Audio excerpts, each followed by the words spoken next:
नमस्कार, मी शिवाजी जोशी, भटका शोषित समुदाय संघर्ष संघटना महाराष्ट्र या संघटनेचा अध्यक्ष आहे।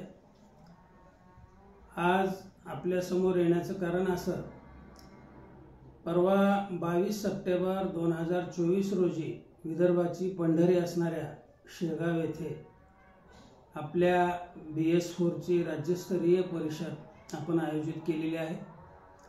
या परिषदेचा हेतू असा आहे की साधारणपणे विदर्भातील जे भटक्या ब प्रवर्गातील नेते मंडळी आहे, कार्यकर्ते आहे, वेगवेगळ्या समाजासाठी काम करणारे जे कार्यकर्ते आहेत, या सर्व कार्यकर्त्यांनी एकत्र यावं, एकत्र विचारविनिमय करावा आणि BS4च्या कार्याला सुरू करावं, यासाठी आपण ही परिषदेचे आयोजन केलेलं आहे। या परिषदेच्या माध्यमातून आपल्याला संपूर्ण विदर्भामध्ये पोहोचता यावं।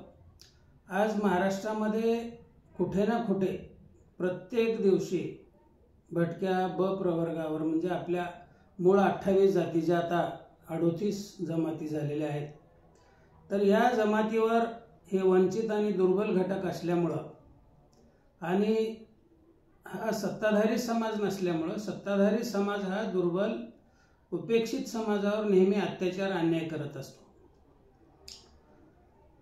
आणि त्या अन्यायाला वाचा फोडण्यासाठी जे काही महाराष्ट्रातील त्या जातीचे त्या समाजाचे मुठभर कार्यकर्ते आहेत, हे सारखं पळत राहतात, या जिल्ह्यातून त्या जिल्ह्यात, त्या जिल्ह्यातून या जिल्ह्यात। यानं प्रश्न सुटणार आहेत का?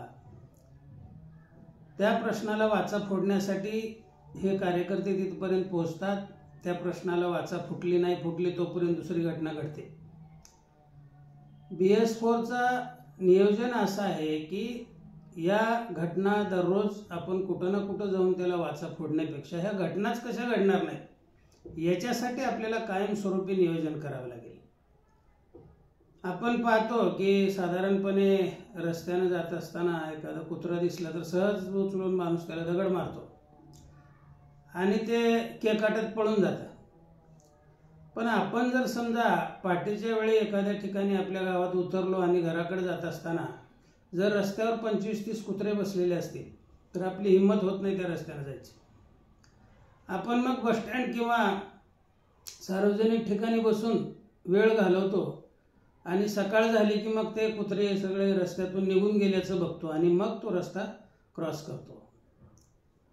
लोकशाहीमध्ये जिथं मोठ्या प्रमाणामध्ये समाज एकत्र असतो, संघटित असतो आणि तो समाज सत्तेत असतो, त्या समाजावर कधी अन्याय अत्याचार होत नसतात। पण जो दुर्बल वंचित समाज आहे त्याच्यावर सतत अन्याय होत असतात।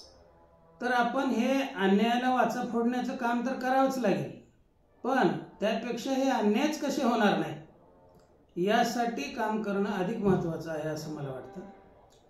BS4चा हेतू तोच आहे। आपल्या जर प्रत्येक जिल्हा स्तरावर जर BS4च्या जिल्हा संघटना कार्यरत झाल्या आणि प्रत्येक जिल्ह्यामध्ये भटक्या ब प्रवर्गाच्या किंवा भटक्या विमुक्ताच्या वेगवेगळ्या समाज बांधवावर जर कुठं अचानक अन्याय अत्याचार झाला आणि त्या ठिकाणी BS4चे सर्व कार्यकर्ते त्या घटनेसाठी वाचा फोडण्यासाठी पोलीस स्टेशन, कोर्ट वगैरे जे काय असेल तिथपर्यंत पोहोचले तर उद्या अशा प्रकारचे अन्याय होणार नाहीत। कारण पुढच्या व्यक्तीला माहीत राहतं की बाबा हे लोक सगळे संघटित आहेत आणि आता अन्याय केल्यानंतर ते काय आपल्याला सोडणार नाही। तर ही परिस्थिती आपल्याला निर्माण करावी लागेल। ही परिस्थिती आपण जोपर्यंत निर्माण करत नाही तोपर्यंत हे अन्याय अत्याचार असेच होणार आहेत।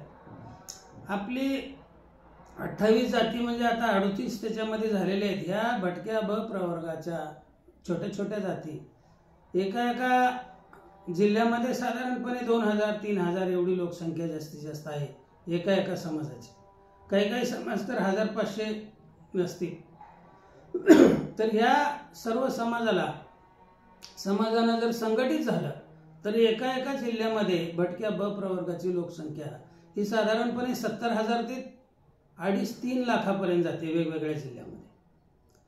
आणि एखाद्या प्रश्नावर त्या जिल्ह्यात घडलेल्या कार्यकारिणीतले 35 लोक त्या ठिकाणी जर जाऊन उभे राहिले तर अशा घटना घडणार नाहीत भविष्यामध्ये. आणि त्या प्रश्नावर जर 70,000 समाज जर एकवटला आणि रस्त्यावर आला तर त्या घटनेला न्याय मिळाल्याशिवाय राहणार नाही. एकच विषय नाही, BS4च्या अनेक हेतू आहेत. अनेक अंगानं समाजाचं परिवर्तन आपल्याला करावं लागेल. नुसते प्रश्न सोडवून जमणार नाही तर नवीन निर्माण काय करता येईल, ज्याच्यातून समाजाला स्थिर कसं करता येईल, त्यांना शिक्षण कसं देता येईल, त्यांना मूलभूत गरजा कशा पुरवता येतील, आणि शासन प्रशासनाबरोबरच समाजानं एकमेकाच्या हातात हात घालून जर हे आपण काम केलं तर हे शक्य होणार आहे. आज वेगवेगळ्या संघटना आहेत, वेगवेगळे कार्यकर्ते आहेत, प्रत्येकजण आपल्या अस्तित्वासाठी धडपडतोय, प्रत्येकजण वेगळी संघटना काढतोय. असं सेग्रिगेशन जर समाजात होत गेलं तर प्रश्न सुटणार नाहीत, समस्या बिकट निर्माण होणार आहेत. त्याऐवजी ह्या वेगवेगळ्या संघटनांनी एका झेंड्याखाली BS4च्या येण्याचा जर प्रयत्न केला आणि सर्व संघटना सर्व कार्यकर्ते जर एका ठिकाणी आले आणि बसून चर्चा केली, बसून नियोजन केलं तर मला नाही वाटत की आपला कुठला प्रश्न शिल्लक राहील. आज अनेक संघटना अनेक नेते असे आहेत की नेमके प्रश्नच काय आहेत, काय नेमकं तयार होऊ लागलंय हेच त्यांना कळायला मार्ग नाही. आणि ज्या वेळेला आपण BS4 त्यांना त्यांच्यासोबत चर्चा करायला लागते त्यावेळेला ते चर्चेला सुद्धा थांबत नाहीत, बसत नाहीत, येत नाहीत. आम्ही येतो म्हणलं की उठून कुठं तर निघून जायचं. आणि त्यांनाही कळत नाही की बाबा नेमकं प्रश्न काय. जोपर्यंत आपल्याला प्रश्न कळत नाही, त्याचं सोल्युशन कळत नाही, त्याचं उत्तर काय हे आपण शोधत नाही, तोपर्यंत कुठल्या मार्गाने आपण काम करणार आहे. तर ह्या सगळ्या गोष्टीचा विचार करून ह्या सर्व समस्येवर तोडगा काढण्यासाठी एकत्र बसून नेमकं काय करता येईल समाजाच्या परिवर्तनासाठी, हाच उद्देश ह्या राज्यस्तरीय शेगावच्या परिषदेचा आहे. ही न्याय हक्क परिषद असं या परिषदेचं नाव आहे. समाजाला जर न्याय मिळवून घ्यायचा असेल, समाजाचे जर हक्क मिळवून घ्यायचे असेल तर आम्हाला काय कर्तव्य करावं लागणार आहे.